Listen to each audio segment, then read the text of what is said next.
great quantity of wood in a pit and made charcoal. With this material he had a fine fire with very little smoke.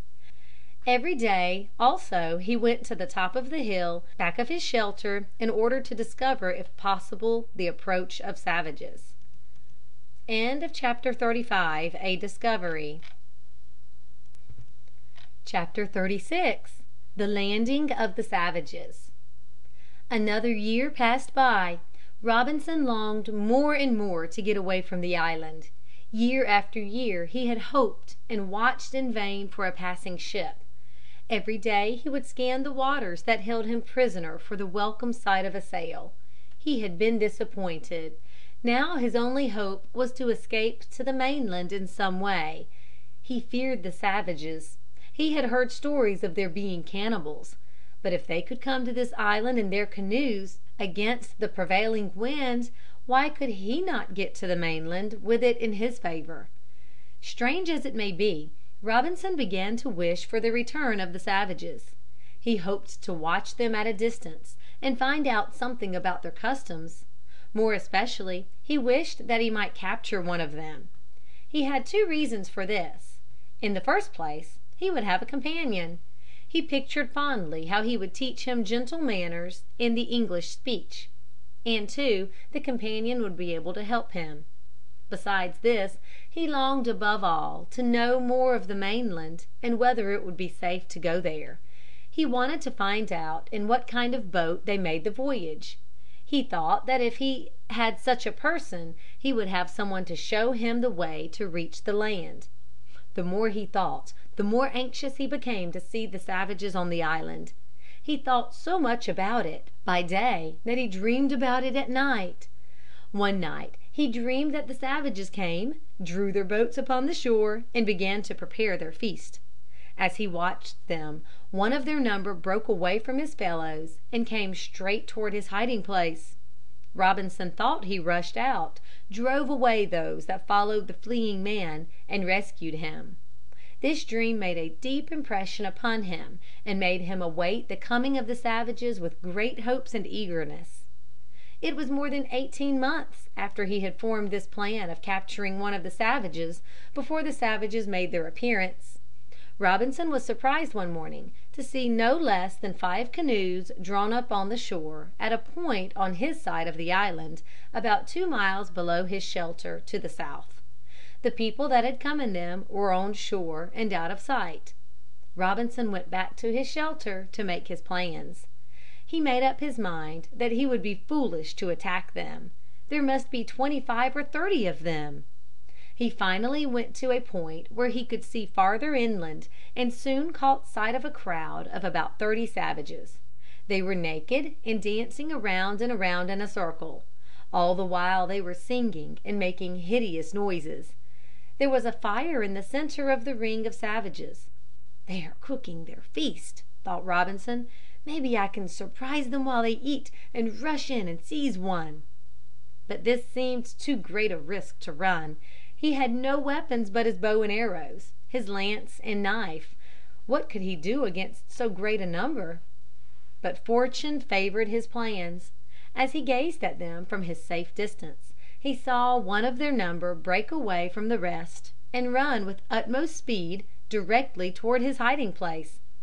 At once 2 other savages pursued him. They had no weapons but clubs. They ran with great swiftness, but the man in front was steadily gaining ground. Robinson, now, to tell the truth, was dreadfully frightened to see the savage run directly toward him in his shelter. He kept his place, however, and watched the race. The man running away ran along the shore and would soon come to the little creek that emptied into the sea below his home. Robinson saw that the savage would have to swim this to escape. He ran down thither and concealed himself behind a tree and waited for the fugitive to come up. As he did so, the fleeing savage plunged in and swam across with a few strong strokes. When he was well on the bank, Robinson presented himself and made signs to him to come to him, that he would help him. The savage was at first almost overcome with astonishment and fright, for Robinson presented a very unusual sight. The savage at once ran to him and fell down at his feet. Indeed, so great was his fright and distress that he placed one of Robinson's feet upon his neck, in a sign that he yielded up his life into his hands. Robinson raised him up and motioned for him to take the lance and help in defense against the men now coming up. They hid behind trees and waited for them to swim across the stream. But this they did not do. When they reached the creek, they could see nothing of their runaway. They very slowly turned and went back to their companions. Robinson was well content not to let them know that there was anyone on the island. He feared they might return and destroy his shelter and fields. Robinson took the savage to his shelter and gave him bread and raisins to eat and a cup of water to drink. He was very hungry and ate greedily. After he had eaten, Robinson made signs for him to lie down and sleep, for the Indian was nearly tired out with his long and swift run. He was a handsome fellow of his race. His limbs were large, straight and strong. He had a good face. His hair was long and black, his forehead high, and his eyes bright. His skin was not black, but of an olive color. His teeth were fine set and as white as ivory. He slept about an hour. When he awoke, he came running to Robinson and again made signs to him that he was his slave. "You saved my life," he seemed to say, "and now I will serve you." Robinson named him Friday at once, for that was the day on which the great event of his escape had taken place. Robinson's next care was to fit him out with some clothing. He had by this time several suits made of his coarse cloth. He soon had Friday dressed in one of the old ones, with a straw or braided hat on his head. He did not think it safe to allow Friday to sleep with him in the bower. He made a little tent for him inside the enclosure. This was covered with goat skins and made a very good protection from both the heat and rain. Robinson took care to keep all his knives and weapons near him in the bower, but his fears that Friday might harm him were unfounded. Friday from the first was faithful to his master. He was sweet and obedient in all things. He seemed to look upon Robinson with the love of a child for its father, and never tired of serving him. Chapter 36. The landing of the savages. Chapter 37. Robinson as a teacher. From Robinson's diary. I began to consider that having now 2 mouths to feed instead of 1, I must provide more ground for my harvest and plant a larger quantity of corn than I used to plant. So I marked out a larger piece of land and began to fence it in. Friday worked not only very willingly but very hard. I told him that it was for corn, to make more bread, because he was now with me. He let me know that he was grateful for my kindness and would work much harder if I would tell him what to do. This was the pleasantest year of all the life I led in this place.